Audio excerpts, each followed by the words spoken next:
Karl was nearly too excited to sleep that night, and he was at breakfast first thing in the morning, just after the sun came up, deciding that it must be somewhat acceptable to leave his room. But he wasn't the only one that was excited about their first day off since arriving at the academy, and the common areas were already packed with students planning what they were going to do for the day. The consensus was that they should explore every bit of the grounds today, so that they could find all the best spots for the next time that they had a bit of time off. But that would put a serious damper on his plans for a calm day of studying with Dana. She joined him while he was eating, looking just as tired as he felt after a sleepless night. Good morning. It looks like we misjudged the best spot to study today. Dana greeted him as she sat down with a bowl of oatmeal and a beverage that was so incredibly bright green that Karl was certain it must be toxic. She softly giggled at the concerned look on his face, then sipped the drink. It's an energy drink. They keep them in the fridge over there for students who spend too much time awake studying. It's not as bad as it looks, she explained.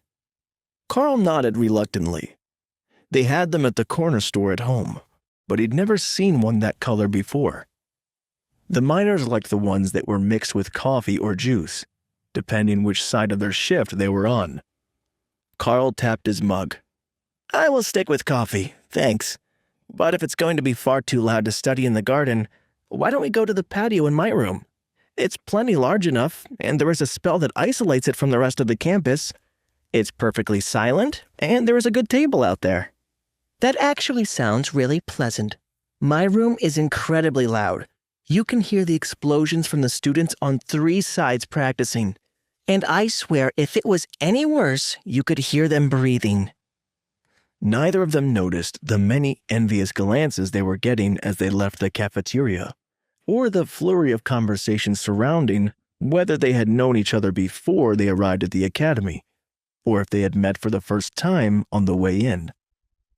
With all the studying that they needed to do during the first few weeks here, gossip was all that the students had time for to distract themselves. The students were taken straight from school to the academy, so they had none of their old belongings with them except what they had at class. Some of the students from the larger towns had brought packed school backpacks full of memories, and they had to cram it all into the academy-issued backpack when they left the train. But Karl hadn't actually owned anything worth keeping. The only real restriction that the elites advised in advance was to not bring clothing, as the chosen students would be required to be in uniform at the academy, and outfits would be provided for special events. There was a single picture up on the wall, and the upgraded furniture in the room when Karl moved in, so at least his room wasn't as bare as some of them were, but it was the patio greenhouse that he was hoping would impress Dana the most. She stopped off quickly to get her books from her room and followed Karl into his suite, staring in surprise at the dark colors and padded leather bed frame. Well, this is, unique. I take it that there is room to study on the patio? She asked. Plenty. After you. Karl replied with a smile and pulled the curtains open. Dana's eyes lit up as she saw the plants outside, and she rushed out onto the balcony to take a look. Hey, this is a moonberry tree, and one of the fruits is ripe, she gasped as she stopped under a tree with small fruits that were slowly turning from green to white. Oh yeah, I meant to look that up and pick it when it was ready. Do you know that fruit? Karl asked. Moonberries are supposed to be super healthy and good for the brain.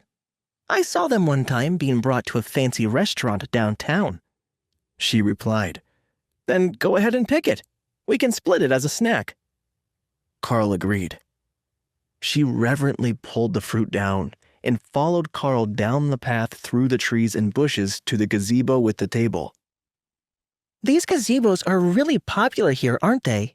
It's the same style as the maze, she noted. The chairs are comfortable, though, so I can see why they picked it. The greenhouse, as they call the garden out here, has been passed down between residents of the balcony suites. I didn't bring any of this. I just water it and pick up the leaves for drying, since most of the magical plant leaves are good for something. Dana looked out over the school grounds and smiled. It really is absolutely silent here. I can see the students walking under us, but I don't hear a thing. This is a fantastic study spot. Karl smiled and opened his tactics textbook, the next in the stack of lessons that Sergeant Rita had left for him to do in his out-of-class time. This one would have been useful to have read before yesterday, which made him wonder if he was actually slacking too much on his studies. She hadn't set any sort of due date for anything, and she wasn't giving him tests, so he hadn't thought about it. But perhaps she was, and the training lessons were the tests. Karl felt like a bit of an idiot for not having at least read the titles of all the books he was given. If he had known what they were, he could have read the ones that seemed most likely to be needed for the next day in advance.